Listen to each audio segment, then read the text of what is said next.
Hey guys, how you doing? It's Noir Tapes, back with another video.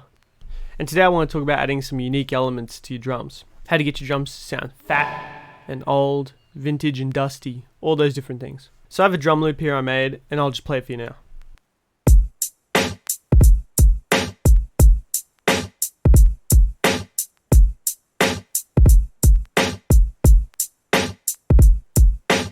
So it's just a basic drum loop, nothing too crazy.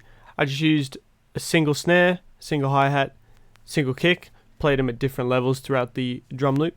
The first thing you can add to your drums to make them sound more unique is different sounds you might normally not use.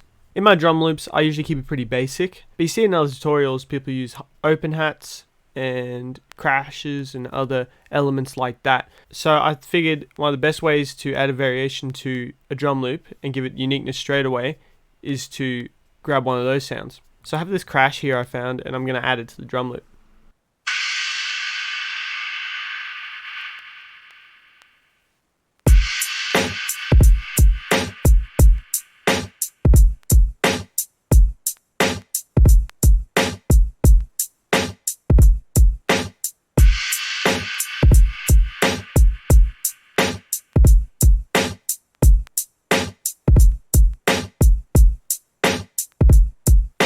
So that's one of the first tips you can do, adding these other little sounds and variations. The second thing I want to talk about is adding swing. You may have heard of swing before. It just moves every second note off time to a certain degree. I already used it a little bit on my hi-hats, but I'll tell you how to do it in the MPC real quick.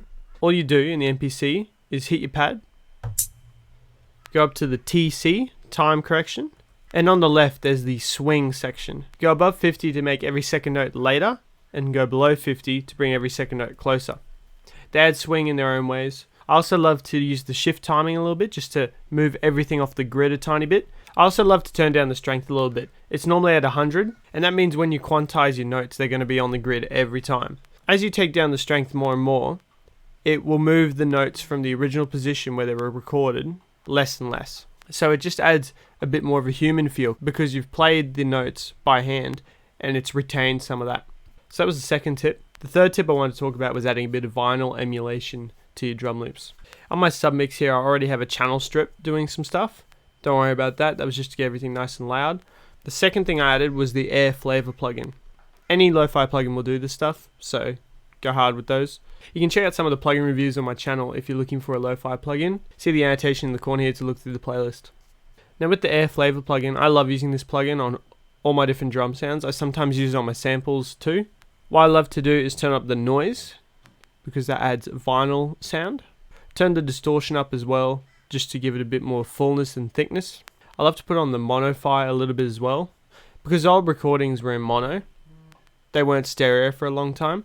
So when you reduce the stereo width of sounds, they just sound older. So I like to add a bit of mono just to make it sound older.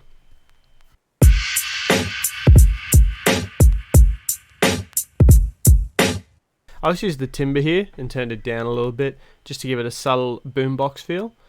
And now you can hear the before and after. This is the before.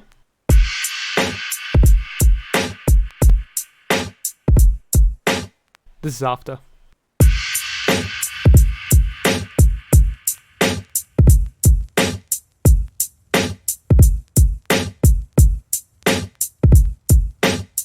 If you wanted to go further and making this sound really old, you could take out some of the highs and the lows and restrict it a bit to give it an old recording sound and maybe go a bit crazy with some artifacting. But when you start to do big adjustments like that, the drums become semi-unusable in modern standards. For example, you'll take all the bass out of the kick and you'll take the high end out and it'll sound a bit washed out, and all of a sudden you're left with some drums that sound old and cool, but if you use them in a track, they're not going to have as much impact as the modern drums you hear these days. But just keep that in mind.